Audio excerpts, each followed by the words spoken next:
नमस्कार, मैं हूं राजश्री थवाइत। आपका स्वागत है एजेंडा @छत्तीसगढ़ में। जी हां, आज का हमारा विषय है हिंदू वाला बयान, आदिवासी पर घमासान। जैसा कि सभी जानते हैं कि छत्तीसगढ़ आदिवासी बहुल राज्य के रूप में जाना जाता है। वहीं प्रदेश की सियासत एक बार फिर आदिवासी की पहचान को लेकर गर्मा गई है। पहले मुख्यमंत्री विष्णुदेव साय ने आदिवासियों को सबसे बड़े हिंदू बताया। उन्होंने कहा कि हमारे आदिवासी सरना को मानते हैं, जहां देवी देवता का प्रथम स्वरूप स्थापित करते हैं। बस्तर के बैगा उसके पुजारी होते हैं। गौरी गौरा वहां विराजते हैं। गौरी गौरा और शिव पार्वती दोनों एक ही हैं। आदिवासी बहुत पहले से उन्हें पूजते हैं, इसलिए आदिवासी सबसे बड़े हिंदू हैं। वहीं आदिवासियों को सबसे बड़ा हिंदू बताए जाने पर भूपेश बघेल ने सीएम विष्णुदेव साय को संविधान पढ़ने की नसीहत दी है। उन्होंने कहा कि आदिवासी को हिंदू बताने से उनका आरक्षण खत्म हो जाएगा। ये उनकी पहचान और अधिकारों पर सीधा हमला है। इस विषय पर आगे बढ़ने से पहले जो रिएक्शन आए हैं वो आपको सुनवा देते हैं, उसके बाद चर्चा करेंगे। देखिए क्या है, हमारे आदिवासी लोग सरना को मानते हैं। सरना मतलब एक पवित्र जगह होता है जहाँ पेड़ों का झुंड होता है और वहाँ पर देवी देवताओं का प्रतीक स्वरूप पत्थर स्थापित करते हैं और साल में 4-5 पूजा करते हैं। और वहाँ का जो पुजारी होता है उसको हम लोगों के तरफ बैगा, इधर बस्तर साइड में सिरहा, कहीं पाहन ऐसा बोलते हैं। तो जैसे मंदिर में पुजारी होते हैं वैसे वो होते हैं। और वहाँ पर जैसे हम लोग के क्षेत्र में शिव पार्वती का प्रतीक रखा जाता है। जिधर गोंड बाहुल है उधर गौरी गौरा, तो दोनों ही शिव पार्वती हैं। गौरी गौरा भी शिव पार्वती हैं और शिव पार्वती तो शिव पार्वती है ही है। तो इसलिए हम कहते हैं कि आदिवासी सबसे बड़े हिंदू। विष्णुदेव साय जी आदिवासियों को हिंदू बताने में लगे हुए, तो उसको संविधान पढ़ लेना चाहिए। और संविधान में आदिवासियों को एक अलग स्टेटस दिया हुआ है। यदि वो स्टेटस खत्म हो जाए तो आरक्षण खत्म हो जाएगा। तो पहले ये तय कर ले, संविधान पहले पढ़ ले, उसके बाद कोई बयान दे। किसी कहने से बयान न दे। यदि आदिवासी यदि हिंदू लिखना शुरू कर दे तो उसको आरक्षण मिलना बंद हो जाएगा। वो आदिवासी हैं इसलिए इसको आरक्षण का लाभ मिल रहा है। तो विष्णुदेव साय जी शायद संविधान नहीं पढ़े हैं। वो स्टेटस क्यों मिला है उसको पहले पढ़ लें, उसके बाद बयान दें। चलिए इसी पर चर्चा करेंगे। हमारे साथ खास मेहमान जुड़ गए हैं। डॉक्टर किरण बघेल बीजेपी प्रवक्ता है, हमारे साथ जुड़ी हुई हैं। सत्यप्रकाश सिंह जी कांग्रेस प्रवक्ता हमारे साथ जुड़े हुए हैं। आप दोनों का बहुत बहुत स्वागत है एशियन न्यूज पर। सबसे पहले तो मैं सत्यप्रकाश जी आपके पास ही आना चाहूंगी। जो बयान सामने आया है सीएम साय का, अब उस पर वो एक तरह से कंपेयर करते हुए नजर आ रहे हैं कि बैगा पूजा पाठ करते हैं, पंडित भी पूजा पाठ करते हैं। उन्होंने हिंदू का शब्द का इस्तेमाल किया है। भूपेश बघेल कहते हुए नजर आ रहे हैं कि संविधान पढ़ लेना चाहिए मुख्यमंत्री को, क्योंकि संविधान में इन्हें अनुसूचित जाति का जो दर्जा है वो दिया गया है। अगर मैं सही हूं तो क्या यही है उनके बयान का मतलब? देखिए, संविधान के तरह बात की जाए तो आदिवासी के खास पहले बात कर रहे हो। आदिवासी भारत देश में कितने 8.6%, मतलब लगभग 10 करोड़, मतलब इतनी बड़ी जनसंख्या है। संविधान में आ जाता है। देखिए, संविधान के अनुच्छेद 342 जिसमें उपनाम दिया गया अनुसूचित जनजाति, तो ये क्यों दिया गया? अनुच्छेद 342 ही नहीं होता। अगर वो हिंदू में होते तो ये बना बनता। उसके बाद अनुच्छेद SC/ST एक्ट जो आया 1989 में, अनुसूचित जनजातियों के अत्याचार के खिलाफ हो या उनके साथ कोई उत्पीड़न उसके लिए हो, वो भी नहीं बनता। तो संविधान ने उनकी एक अलग व्यवस्था करके दी। और एक और चीज मैं बताना चाहूंगा, बहुत ही मैं आपको एक विचित्र चीज आपको बताना चाहूंगा जी, कि मुख्यमंत्री जी जो बीजेपी के मुख्यमंत्री हैं, प्रदेश के हैं मगर वो बीजेपी राजनीतिक दल से, तो मैं एक खास बात आपको बताना चाहूंगा। आपको मालूम है राजस्थान में भी अभी कुछ दिनों पहले, लगभग जुलाई की बात है, पिछले साल जुलाई, राजस्थान के शिक्षा मंत्री ने जिन्होंने बयान दिया, इसी तरह का बयान दिया था कि भाई आदिवासी हिंदू है, आदिवासी हिंदू समाज के लोग हैं। उसके बाद वहां पे बहुत हल्ला हुआ, आदिवासी समाज उग्र हुआ। तो उन्होंने, मैं आपको बताना चाहूंगा तारीख के साथ, शिक्षा मंत्री ने 18 जुलाई 2024 को राजस्थान विधानसभा में इस चीज के लिए माफी मांगी थी। तो ये तय कर ले पहले कि ये क्या चाहते, क्या या सिर्फ और सिर्फ वोटों की ध्रुवीकरण की राजनीति करना चाहते हैं। इनके ही लोग जो दूसरे राज्य मंत्री है वो माफी मांगते इस चीज के लिए कि मेरे से गलती हो गई, और यहाँ मुख्यमंत्री बोलते हिंदू है, पहली बात। और आज ये स्टेटस की बात है कि अनुच्छेद, यार संविधान के तहत मैं बात करना चाहूंगा, संविधान के तहत सुप्रीम कोर्ट का फैसला है। राष्ट्रीय जी मैं आपको प्रतिष्ठित चैनल माध्यम से बताना चाहूंगा, सुप्रीम कोर्ट भी ये मानता है। 2005 का मामला है, हिमावती देवी बनाम शेट्टी गंगदार। इस मामले में सुप्रीम कोर्ट ने भी बोला कि आदिवासी समाज एक अलग समाज है, उसको हम हिंदुओं के साथ नहीं जोड़ सकते। हिमाचल हाईकोर्ट ने भी माना, जो 16 अक्टूबर 2014 का एक सुनीता देवी बना विवेक राय का फैसला दिया, उसमें हिमाचल हाईकोर्ट ने भी बोला कि आदिवासी समाज एक अलग समाज है, हिंदू समाज नहीं है। और जैसे मैंने संविधान में एक अलग व्यवस्था की गई है। तो ये सब दिखती है कि सिर्फ और सिर्फ कहीं ना कोई वोटों की राजनीति करने के लिए मुख्यमंत्री जी भी उसी में कूद पड़े हैं कि हम हिंदू हिंदू हिंदू वाला काटना चाहेंगे। मगर अगर आप हिंदू उनको बनाएंगे तो कहीं ना कहीं जो संविधान में व्यवस्था दी गई है, जो आरक्षण दिया गया है, किरण जी से उसको जवाब पहले ले आप लेते हैं इस खत्म पर। कराना हाँ, है। किरण जी, क्या बयान के क्या मायने हैं? सत्यप्रकाश जी ने एक उदाहरण भी दे दिया, राजस्थान का उन्होंने जिक्र किया, आपने वो भी सुना होगा उस पर। देखिए, हमारे जो छत्तीसगढ़ के आदिवासी हैं वो मूलतः है प्राकृतिक की पूजा करते हैं, और बिल्कुल ये बात की सच्चाई है कि गौरा जो बोलते हैं, जो कि शिव पार्वती का रूप है, उसके शुरू से ही पूजा करते हैं। तो ये बिल्कुल प्रूफ करता है कि आदिवासी कहीं ना कहीं हिंदू धर्म को अपनाए हैं और हिंदू धर्म को ही फॉलो करते आ रहे हैं। और मुझे लगता है कि धर्म और जाति दो अलग अलग चीजें, इस पर भी गौर करना चाहिए। जाति वाइज आदिवासी एक अलग जाति है और धर्म, कौन से धर्म को फॉलो कर रही है, अलग बात है। और मुझे लगता है इस पर तो कोई टीका टिप्पणी नहीं होनी चाहिए। अगर कांग्रेस इस पे कूद रही है इस बयान में, तो मुझे लगता है इनकी जो शुरू से कांग्रेस की पिछली डीएनए रही है कि फूट डालो और शासन करो, वहीं पे अपनाने के प्रयास कर रही है कि कहीं ना कहीं समाज को बांटने का प्रयास कर रही है। पिछले कार्यकाल की बात करें तो लगातार धड़ल्ले से धर्मांतरण होते रहे। तो मुझे लगता है इस संदर्भ में मुख्यमंत्री जी का कहना है कि आदिवासियों को किसी और धर्म पर परिवर्तन ना किया जाए, क्योंकि वो हिंदू धर्म को मान रहे हैं, तो उसको कहीं और किसी और धर्म पे कन्वर्जन के संदर्भ में उन्होंने ये कहा है। तो मुझे लगता है इसे राजनीतिक चश्मे से देखना बहुत गलत है।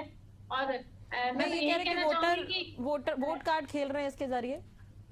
बिल्कुल बिल्कुल वोटर कार्ड खेल रहे हैं, और कभी भी नहीं, ये सत्यप्रकाश जी और आरोप लगा रहे हैं सीएम साहब पर। ये तो अभी सत्यप्रकाश जी कहते हुए नजर आए कि ये तो साधने की कोशिश है।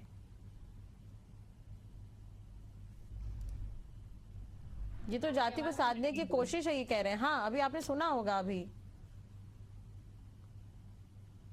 अपने सवाल रिपीट करेंगे? सत्यप्रकाश जी भी कह रहे थे कि वोट बैंक की राजनीति कर रही है बीजेपी, एक वर्ग को साधने की कोशिश कर रही है, इसलिए इस तरह का बयान दे रहे हैं। मैं आपके माध्यम से, चैनल के माध्यम से ये सत्यप्रकाश जी से पूछना चाहूंगी कि कांग्रेस आदिवासियों को क्या मानती है? क्या कांग्रेस आदिवासियों को हिंदू नहीं मानती? अगर हिंदू नहीं मानती तो क्या मानती? मैं तो इस चैनल के माध्यम से सत्यप्रकाश जी से पूछना होगी कि कांग्रेस आखिर आदिवासियों को क्या मानती? ठीक है सत्यप्रकाश जी। राष्ट्रीय देखिए, भारत देश में 11 साल से बीजेपी सरकार है जो हिंदुत्व का झंडा बुलंद करते घूमते रहते हैं, हिंदुत्व सनातनी वोट बैंक के तहत घूमते रहते। मैं किरण बघेल जी से, मैं भी सनातनी हूँ, किरण बघेल जी, मैं सुन तो लीजिए, किरण जी सुन लीजिए। मैं इनसे पूछना चाहूंगा, हिंदू वर्ण में 4 व्यवस्था है, ब्राह्मण है, वैश्य है, क्षत्रिय, शूद्र है। ये चारों वर्ण में से कौन से वर्ण में आदिवासी आते हैं? ये सनातन में है ना, झंडा बुलंद कर रहे हैं पिछले 11 साल से। कौन से वर्ण में आते बता दीजिए, ये बता देंगे तो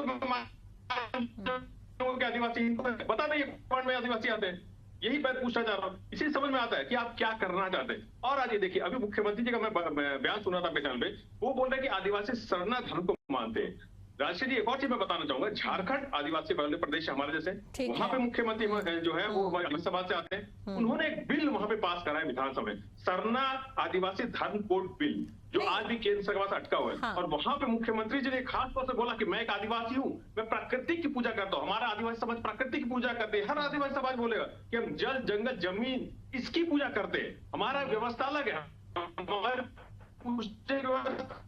रहन सहन हमारा अलग है। तो ये दिखता है कि कहीं ना कहीं आप आदिवासी समाज में बांटने की कोशिश करें। हाँ, ये अलग चीज है कि युगों से चलता रहा है। आदिवासी की अगर मैं बात करूं, मैं आपको एक और बात बताऊं, संस्कृति ग्रंथ में भी अहिल्य करके शब्द इस्तेमाल किया गया, जो संस्कृति ग्रंथों में इसका वर्णन है। तो ये आदिवासी समाज शुरू से चलता रहा है, युगों से चलता रहा है, मगर आप उसमें भी बांटने की कोशिश कर रहे हैं। उसमें लेकिन अगर इस तरह का बयान सामने आया है तो कहीं ना कहीं जो आदिवासी परंपरा है वो संरक्षित करने की भी कोशिश हो सकती है सीएम साहब के जरिए। उनकी जो परंपराएं हैं, जो आदिवासियों की परंपरा है, वो बताना चाह रहे हैं कि गौरा गौरी और शिव पार्वती दोनों एक है, आदिवासी बहुत पहले से उन्हें पूछते आए हैं, तो कहीं ना कहीं एक संरक्षित करने की कोशिश भी हो सकती है। नहीं राशि, अगर संरक्षित करने की कोशिश होती, अगर इनके ऐसा कुछ आगे की सोच होती, या आदिवासियों को आगे ले जाने की सोच होती तो ये जो आदिवासी जो लड़ रहे हैं अपने जंगल के लिए, अपनी जमीनों के लिए, उनका खून बहा रही है सरकार, अदानी को अपनी उनकी जमीनें दे दी तो नहीं होता। यही दिखता है ना कि आपकी सोच क्या है। आप चंद उद्योगपतियों को देने के लिए, उनका खून बहाने के लिए तैयार है, उनको जमीनें देने के लिए आप उनका हत्या करने तक के लिए तैयार है। ये दिखता है कि आप सोच क्या है। हमारी 65 करोड़ की खरीदी थी आदिवासियों को आर्थिक तौर पर सशक्त करने के लिए, वो क्यों बंद है? आत्मानंद स्कूलों की हालत क्या है बता दीजिए आप। रोजगार वहां क्यों नहीं है बता दीजिए आप। वहां पे क्यों लोग आज पलायन करने के लिए मजबूर है बता दीजिए आप। इसी से दिखता है कि आपकी सोच नहीं है। ये साफ तौर पे कहीं ना कहीं हिंदू में भी आदिवासी इलाकों का इसीलिए मैं बोला था। लेकिन एक चीज और है सत्यप्रकाश जी, इस तरह के बयान से क्या किसी आदिवासी को आपत्ति है अगर सीएम साय इस तरह का बयान दे रहे हैं तो? सिर्फ और सिर्फ भाजपा शासनकाल में चाहे दंतेवाड़ा एजुकेशनल हब के रूप में विकसित करने की बात हो, सड़कों का जाल बिछाने की बात हो, लाइट की बिजली की कनेक्शन की बात हो, मेडिकल कॉलेज खोलने की बात हो, इंजीनियरिंग कॉलेज खोलने की बात हो, आप देख सकते हैं अगर बस्तर का विकास हुआ है। पहले आदिवासी लोग नहीं, लेकिन किरण जी अभी ठीक है। किरण जी, मैं भूपेश बघेल के बयान पर आती हूँ। उन्होंने कहा कि अगर उनको हिंदू बता देते हैं तो उनके जो अधिकार हैं जो संविधान के द्वारा दिए गए हैं वो खत्म हो जाएंगे। इस पर बीजेपी का क्या स्टैंड है?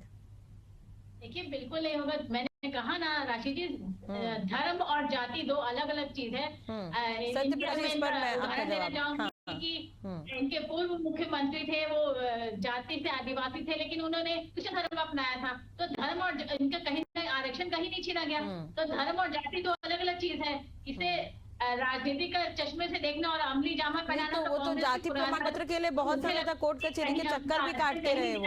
और इनके जितने भी नेता हैं बस्तर के, कहीं ना कहीं कन्वर्जन को, कहीं ना कहीं धर्मांतरण को बढ़ावा देने का प्रयास कर रहे हैं। वहाँ के भोले वाले आदिवासी। तो ये तो एजेंसियां काम कर रही है, उस पर तो प्रशासन कंट्रोल करेगा। क्रिश्चियन बनाने की नहीं, ये तो एजेंसियां है, तो एजेंसियां काम कर रही है, इस पर तो प्रशासन कंट्रोल करेगा। पॉलिटिकल इंटरफेयर तो नहीं होना चाहिए मेरे ख्याल से। सत्यप्रकाश जी। राष्ट्रीय जी, पिछले 1.5 साल में 3 लोगों ने आत्महत्या की है जबरन धर्मांतरण के लिए इसी प्रदेश में 1.5 साल के अंदर। इसकी सरकार है ये बताइए नहीं है। आपकी सरकार 1.5 साल से आप ढिंडोरा पीटते थे, कितने लोग आपने गिरफ्तार किया? आपने तो चुनाव में विधान चुनाव प्रचार किया, किन इलाकों में धर्मांतरण हो रहा है उस इलाकों में गिरफ्तार पेश कर दिया, कितने लोग दोषी साबित कर दिया बताइए। ये सिर्फ वोट बैंक तब भी खेल रहे थे और आज भी राजनीति कर रहे हैं, क्योंकि वही राजनीति के तहत सत्ता में आए थे और इसलिए सत्ता में बने रहने के लिए फिर से राजनीति करेंगे। नहीं तो अगर सीएम का चेहरा आदिवासी था, जब ऐलान हुआ कि सीएम साय जो मुख्यमंत्री होंगे छत्तीसगढ़, तो उस समय भी कांग्रेस ने इस पर कई तरह के बयान दिए थे जी। जब सीएम साय का नाम अनाउंस हुआ था तो उस वक्त भी कांग्रेस ने कई तरह के बयान दिए थे आदिवासी चेहरे को अगर सीएम बनाया गया तो। राष्ट्रीय जी देखिए, मैं हमारे प्रदेश के मुख्यमंत्री बहुत समाज से बोलना चाहूंगा, आदिवासी समाज से आते हैं, मगर अगर आप देखिए 1.5 साल के अंदर एक भी ऐसा काम जो बिना पर्ची के वो किए हो बता दीजिए आप। वो यहाँ तक कि मंत्री अभी 2 नहीं बना पाए, अलग विषय। जितने मंत्री बनाए पाए सारे जो है पर्ची आई दिल्ली से, उसको पढ़ा उन्होंने, मंत्री बनाया। जो भी मंडल आयोग बनाने वो पर्ची आई है, बनाया उन्होंने। जो आदेश करना है वो पर्ची आई है, तब उन्होंने बोला, तब बनाया उन्होंने ये काम। तो एक आदिवासी को कहने का आप अपमान कर रहे हैं। मुख्यमंत्री बनाने से नहीं होता है, आपको उनको अधिकार देना पड़ेगा। आदिवासी अगर मुख्यमंत्री तो उनको और अधिकार देना पड़ेगा, ताकि आदिवासी समाज ये समझे कि हमारे साथ अन्याय नहीं हो रहा है। हमारे समाज का एक व्यक्ति वहां बैठा है हमारे कल्याण के लिए, हमारी भलाई के लिए, मगर मुख्यमंत्री होते हुए हमारी जमीन हड़पी जा रही है, मुख्यमंत्री होते हुए हमारा खून बहाया जा रहा है, मुख्यमंत्री होते हमारी नहीं सुनी जा रही है। तब दिखता है कि आदिवासी समाज आहत हो जाता है कि इससे ऊपर से वोट बैंक की राजनीति है। ऊपर जो चंद लोग बैठे हुए हैं वो आदिवासी को कहीं ना कहीं मुखौटा बना के उद्योगपतियों के लिए काम कर रहे हैं। इसलिए बोलना चाह रहे हैं कि मुख्यमंत्री आदिवासी भले ही है, मगर उनके पास अधिकार कुछ नहीं है। ये आदिवासी समाज का अपमान है। इसलिए हम बोल रहे हैं कि आप कहीं ना कहीं संविधान का कहीं ना कहीं उल्लंघन करना चाहते हैं, कहीं ना कहीं संविधान का तोड़ना मोड़ना चाहते हैं, कहीं ना कहीं उनको जो आरक्षण मिला हो उसका फायदा नहीं देना चाहते। नहीं, लेकिन इनडायरेक्ट उन्होंने कुछ विदेशी एजेंसियों का भी जिक्र किया है। इनडायरेक्टली वो ये भी कहते हुए नजर आ रहे हैं कुछ विदेशी एजेंसियां हैं। जब विदेशी एजेंसियों का जिक्र होता है तो वो कांग्रेस के शीर्ष नेतृत्व तक भी पहुंच जाता है। सत्यप्रकाश जी, राष्ट्रीय जी विदेशी एजेंसियों की बात करें, 11 साल से आपकी सरकार है केंद्र में, तो आप किस लिए सरकार में है? अगर आप नहीं चल पा रहे तो इस्तीफा दे दीजिए। केंद्र में आपकी सरकार है, राज्य में आपकी सरकार है, राज्य में एजेंसी आपके पास है, केंद्र में एजेंसी आपके पास है। आप कर क्या रहे हैं? फिर हाथ पे हाथ रखे क्यों बैठे हुए? आप करिए ना जो करने चाहिए, कानूनी कार्रवाई कीजिए। अगर बाहर से कुछ आ रहा है तो आप ये हक बनता है। आपकी एजेंसियां हैं, वो क्या कर रही है? खुफिया तंत्र क्या कर रहा है? इस्तीफा देने गृह मंत्री हमारे देश के, इस्तीफा देने गृह मंत्री हमारे प्रदेश के। ये दिखता है कि आप कहीं ना कहीं सिर्फ और सिर्फ आरोप लगाना चाहते हैं। जब आपकी नाकामी पहली है, बार कोई आदिवासी महिला की नियुक्ति होती है तो वो सिर्फ और सिर्फ भाजपा शासन काल में होती है। द्रौपदी मुर्मू जी की मैं आपको एग्जाम्पल देना चाहूंगी। सर्वोच्च स्थान कोई आदिवासी बेटी को बिठाया गया, ये भाजपा शासन काल में ही संभव है। रही बात अभी सत्य प्रकाश जी बोल रहे थे ऑल इंडिया कांग्रेस का जब यहाँ पे राष्ट्रीय अधिवेशन हुआ था, सत्य प्रकाश जी मोहन मरकाम आपके प्रदेश अध्यक्ष की तस्वीर गायब थी पोस्टरों पे। इस प्रकार आदिवासी प्रदेश अध्यक्ष जी ने जब न्याय यात्रा निकाली थी, कहीं न कहीं आपके पार्टी के बड़े नेता, चाहे वो भूपेश बघेल हो चाहे वीएस सिंहदेव हो, किसी ने उनका साथ नहीं दिया। न्याय यात्रा उनको बीच में बंद करनी पड़ी। तो किस प्रकार आपके आदिवासी प्रदेश अध्यक्ष के साथ व्यवहार? नहीं देखिए, चलिए आदिवासियों की स्थिति पर तो हम चर्चा करेंगे, लेकिन यहाँ पर सबसे बड़ा हिंदू बताया जा रहा है। तो बार बार किरण जी मैं आपसे वही सवाल पूछ रही हूँ कि संविधान का जिक्र जो है भूपेश बघेल ने किया है, तो जैसा कि आप बार बार कह रही हैं कि धर्म और जाति अलग है। सत्य प्रकाश जी, इस पर मैं आपका जवाब चाहूंगी। हिंदू धर्म और जाति अनुसूचित, वही नहीं। देखिए राशि जी, ये जो बार बार घुमा फिरा के करना है, क्या अलग अलग है ये बताइए आप। मैंने बोला ना 4 वर्ण, उसी में आते हैं सभी धर्म। उनमें से कौन से समय धर्म में आदिवासी आते बता दीजिए आप। इसलिए बोला आदिवासी धर्म एक अलग है, वो अलग एक सरनामा धर्म अपनाते हैं, जिससे प्रकृति की पूजा करते हो। नहीं जोड़ सकते हैं, उनका धर्म अलग है। मगर आप कहीं ना कहीं जबरदस्ती आप वोट बैंक की राजनीति में उनको जोड़ना चाहते हैं। के तहत चलेगा। संविधान ने उनको अलग व्यवस्थाएं दी है, संविधान ने उनको अलग हक दिया है, संविधान ने उनको शैक्षणिक हक अलग दिया है, उनको संरक्षण का हक अलग दिया है, सुरक्षा के हक अलग दिया है। संविधान में अगर वो हिंदू धर्म मानते हैं, इसमें बुराई क्या है? आते हैं, हिमाचल हाईकोर्ट बोलता है अलग धर्म में आते हैं, तो आप कौन होते हैं? संविधान तो हो नहीं सकते। ये अलग बात है, पिछले 11 साल से आप मानते हैं कि हम संविधान से ऊपर है। आप कहीं ना कहीं संविधान को नहीं मानने वाले लोग हैं, मगर आपको मानना पड़ेगा, क्योंकि संविधान से देश चलेगा, प्रदेश चलेगा। और संविधान ये बोलता है कि उनके अलग व्यवस्थाएं हैं, उनके अलग हक है, उनके अलग नियम है, अलग पूजा पद्धति है, रीति रिवाज अलग है, रहन सहन अलग है। इसलिए वो अलग धर्म में है, वो आदिवासी अलग नहीं है। लेकिन ठीक है, लेकिन किरण जी, आदिवासियों का पक्ष भी जानना बहुत जरूरी है। अगर मुख्यमंत्री उन्हें बता रहे हैं कि वो हिंदू हैं, सबसे बड़े हिंदू हैं, लेकिन ये जो जैसे कि राजस्थान का आप जिक्र कर रहे थे सत्य प्रकाश जी, एक सांसद है जो आदिवासी समाज से आते हैं, उनका भी एक बयान सामने आया था जिसमें उन्होंने कहा था कि आदिवासी जो है ना तो वो हिंदू है, ना तो वो मुस्लिम है और ना तो वो बौद्ध है। तो भारत आदिवासी समाज तो पूरे भारत का ही हुआ। तो उनकी तरफ से कहा गया, तो कहीं ना कहीं उनका पक्ष भी जानना बहुत जरूरी है। मैं भी कोशिश करूंगी कि डिबेट में कोई उनकी तरफ से जुड़े और इस बयान पर अपना रिएक्शन दे। किरण जी, देखिए आपने जिन सांसद का नाम लिया वही सांसद की मैं बात बताया, तो उन्होंने ही ये बात बोला कि हम अलग है। जैसे मैंने मुख्यमंत्री झारखंड की बात में बोला, वो भी एक आदिवासी समाज से थे, उन्होंने भी बोला हम अलग है, हमारी पूजा पद्धति अलग है, हम प्रकृति की पूजा करते हैं। और इसीलिए जब राजस्थान में अगर आपको होगा, सर्व आदिवासी समाज ने आंदोलन किया था, जब इनके मंत्री शिक्षा मंत्री राजस्थान के उन्होंने बयान दिया था, तो आदिवासी समाज भी बोलता है कि हम अलग है। सरना धर्म कोड लागू करने की मांग वो कर रहा है, केंद्र सरकार के पास वो बिल पड़ा हुआ है, तो क्यों नहीं पास कर रहे? अगर आप इतने आदिवासी हितैषी है तो सरना धर्म को बिल कोड जो पड़ा उनके पास, उसको पास कर दीजिए। आप झारखंड विधानसभा से कब से पास पड़ा है, आप क्यों नहीं पास कर रहे हैं? इसलिए दिखता है कि आप कहीं ना कहीं वोट बैंक की राजनीति खेलते रहे, हिंदू आदिवासी करते रहे। आप कहीं ना नहीं चाहते संविधान के तो उनको हक जो मिला वो मिले। संविधान ने जो उनको हक दिया है वो उसके तरह उनका संरक्षण हो, उनकी छत्तीसगढ़ की बात करें, झारखंड का राजनीति अलग ही रहने दीजिए। अगर झारखंड की बात करें तो सबसे बड़े आदिवासी जो स्वतंत्र सेनानी थे बिरसा मुंडा। आदिवासी छत्तीसगढ़ और मध्य प्रदेश और ये झारखंड और उसके अलग नहीं है। संविधान आदिवासी को एक ही तबका दे रहा है और सबके लिए नियम कानून बराबर है, चाहे वो आदिवासी झारखंड का हो चाहे वो छत्तीसगढ़ का हो। किरण जी, आवाज बहुत धीरे आ रही है। चलिए ठीक है, मैं दोबारा आपसे जुड़ूंगी किरण जी, लेकिन मेरा एक सवाल ये भी है कि आदिवासियों की राय क्या है इस पर? सीएम साय क्या इस बयान के जरिए उनकी संस्कृति है, उनकी परंपरा है, उसे संरक्षित रखना चाह रहे हैं क्या? या फिर वोट, जैसा कि अभी सत्य प्रकाश जी बार बार कह रहे हैं कि ये वोट बैंक की राजनीति है, तो ऐसा है क्या?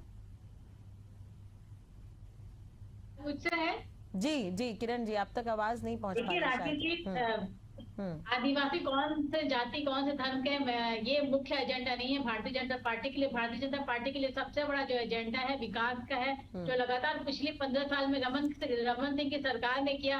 मैंने कहा ना, चाहे वो बलिराम कश्यप मेडिकल कॉलेज की बात करें, IIT की बात करें, इंजीनियरिंग कॉलेज की बात करें, दंतेवाड़ा में अगर एकलव्य और प्रयास जैसे संस्था खुलते हैं और आदिवासी बच्चा IIT में अगर शिक्षा प्राप्त कर रहा है तो वो भाजपा के शासनकाल की देन है।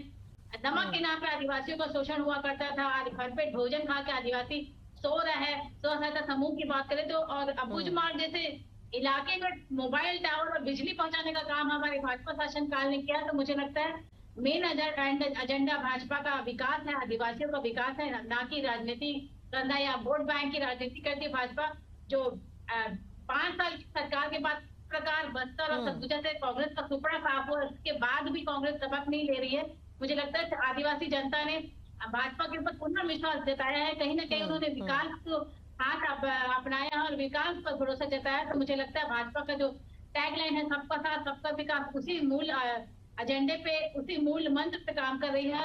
और जाति और धर्म की बात ना करते हुए आदिवासियों का सही विकास और उनकी सही मुझे लगता है संरक्षण हमारा मेन एजेंडा है, जो जिस पर हम काम कर रहे हैं। वोट बैंक की राजनीति और समाज को बांटने की राजनीति कांग्रेस करती है। यही कारण है कि बस्तर और सरगुजा जैसे ट्राइबल इलाके से इनका सुपड़ा साफ हो चुका है। लेकिन अभी भी धर्मांतरण के कई मामले सामने आ रहे हैं किरण जी, तो उस पर भी ध्यान देने की आवश्यकता है। प्रशासनिक तौर पर इस पर ज्यादा सख्ती बरतनी चाहिए। सत्य प्रकाश जी। राशि जी, देखिए मेरा एक सवाल और है। आदिवासी विश्व आदिवासी दिवस मनाया जाता है, तो उसको बंद करवाएंगे केंद्र में की सरकार।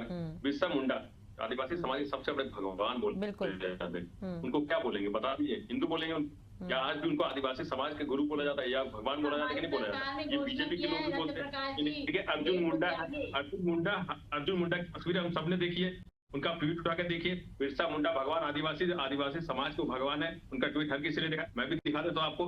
तो इसलिए बोलना चाह रहे हैं कि यहाँ पे विष्णुदेव साय जी अलग क्यों चल रहे हैं? ये छत्तीसगढ़ में करना क्या चाह रहे हैं? ये क्या कराना चाह रहे हैं? ये क्यों हिंदू और आदिवासियों को बांटना चाह रहे हैं? अरे छत्तीसगढ़ एक शांत टापू है। छत्तीसगढ़ आपको में नहीं चलता है कि आप बांट के राजनीति कर सके? छत्तीसगढ़ एकाध की राजनीति करना है, एक लोग इस पर आदिवासी समाज का क्या कहना है वो ज्यादा इम्पोर्टेंट रहेगा। उम्मीद होगी कि आगे भी इस पर जुड़कर हम बातचीत करने की कोशिश करें कि उनका क्या स्टैंड, अगर सीएम कह रहे हैं, क्योंकि सीएम खुद भी एक आदिवासी चेहरा और उन्होंने ये बयान दिया है। चलिए, बहुत बहुत शुक्रिया आप दोनों का जुड़ने के लिए, बातचीत करने के लिए। तो जो बयान सामने आया है सीएम साय का, उस पर बीजेपी का ये कहना है कि धर्म अलग है और जाति अलग है, लेकिन कांग्रेस यहाँ पर भूपेश बघेल जो है पूर्व मुख्यमंत्री, कांग्रेस इस पर संविधान का हवाला दे रही है, क्योंकि संविधान में आदिवासियों के लिए अलग दर्जा है, अलग नियम है, अनुसूचित जाति में उन्हें रखा जाता है। तो तमाम तरह की चीजें हैं। खैर, आदिवासी समाज का इस पर स्टैंड क्या है ये जानना भी बेहद जरूरी है। फिलहाल आज की चर्चा में इतना ही। नमस्कार।